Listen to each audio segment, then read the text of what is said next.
Ngayon guys, meron tayong lulutuin. Alam nyo kung ano? Tada! Kilala nyo ba to? Ito ay kadyos. Kadyos po ay galing sa amin sa Iloilo. So pinadala ko dito dahil may gagawin tayong pagkain na sa amin lang makikita. Tama. Ang gagawin ko ngayon is KBL. Kadyos, langka, at baboy. So, tunghayan nyo ang ating video guys. Kung paano gagawin to.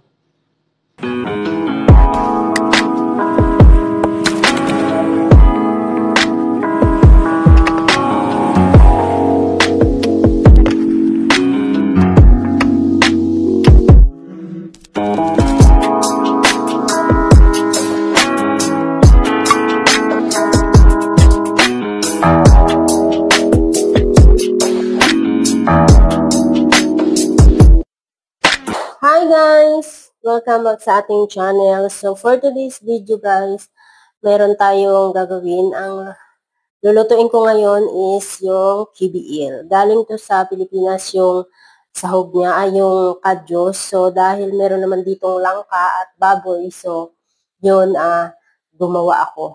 At saka syempre, namimiss ko to guys kainin. Kasi nung umuwi ako, hindi ako nakakain nito. So ngayon, nag-try akong magpadala dito ng kadyos at meron naman. So, actually, naglalaga na ako. So, dito ko siya nilaga guys kasi matagal tong kadyos matagal yung kadyos pakuluan kasi nga syempre pag nasa kalan, mauubos yung ating gas. So, dito ko nilagay kasi meron namang paka-anuhan ng uling. So, binawa ko, pinakuluan ko. So, mga 2 oras na to guys. So, malambot na yung kadyos. So, na lang, timplahan na lang natin at ilagay yung ating langka. Ito po lang yung langka ko guys. So, kunti lang ang ilalagay ko kasi ako lang naman ang kakain. Hinati ko lang siya guys. Ayan ang natira oh. So, sa sunod na araw, gataan natin yan. At syempre, papakita ko sa inyo guys itong ating kadyos. Ito guys. So, itong padala sa akin. Mga 2 cup to siya. So, kunti lang muna ang niluto ko guys.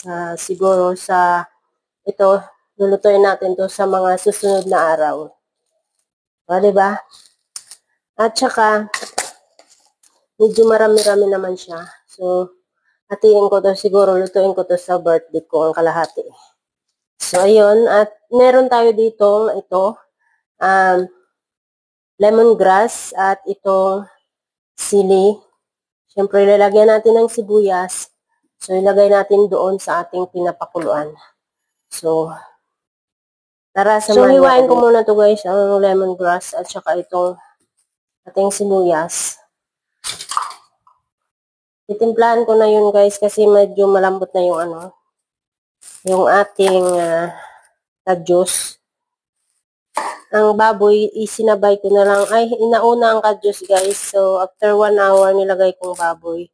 So, pwede na rin yun kasi matagal na napakuluan ko.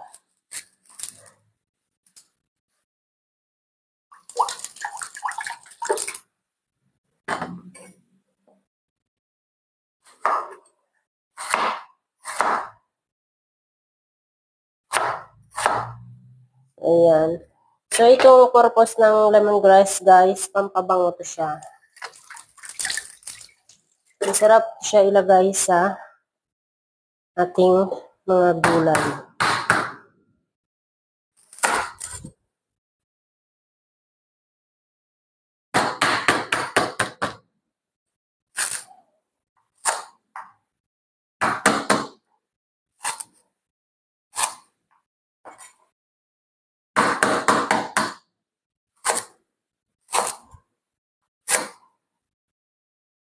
So, ito siya ang ating ilalagay doon sa ating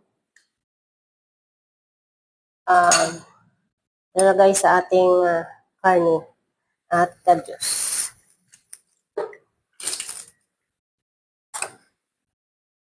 Natin ang gulay natin guys. Ito, supposed to be kamuti itong nilalagay.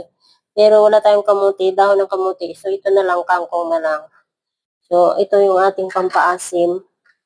Ano nga tawag dito? Sampalok. Pero hindi na siguro maasim yan guys. Matagal na kasi. Charot. So tingnan natin kung pwede. So samahan nyo ako dito guys. Maghihimay tayo nito ating gulay.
So, ito na guys, yung ating gulay. Medyo marami-rami na.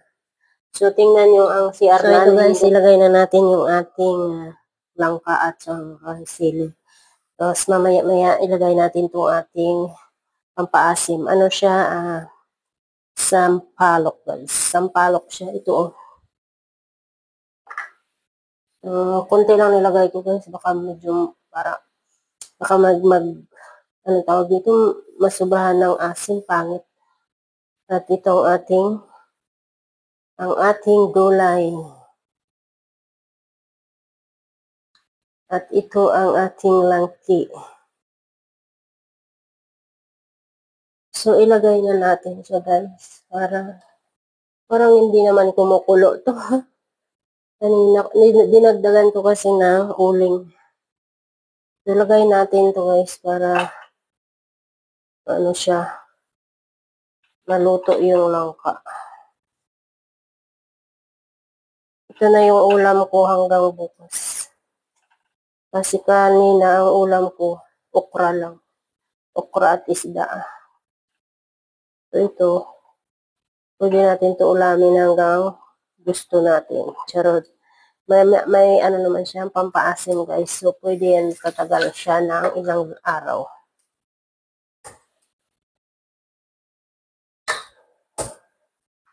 So palambutin natin yung langka na yan.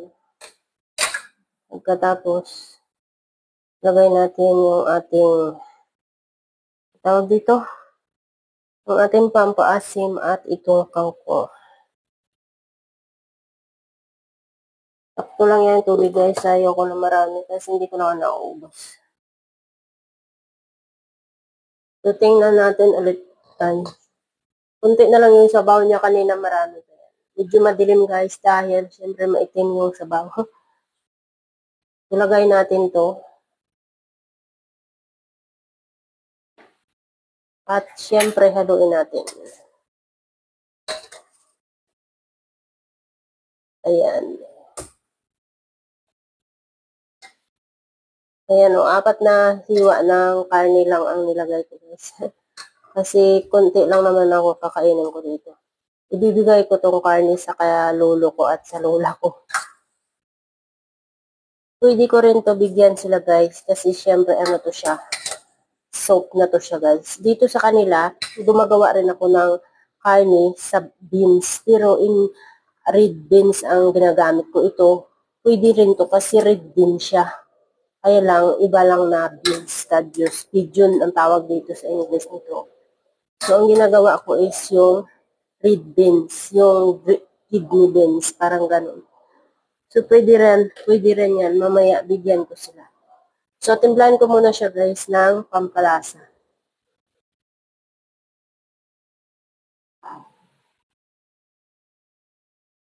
Tada! Luto na ang aking hidiil. Kadyos, baboy lang ka. Yaman! Sa uling ko niluto. Guys, ito na yung ating niluluto. Lagyan na natin ng pampaasim. Itong pampaasim ko. Lagay natin ito lahat. Tapos, halo-haloin.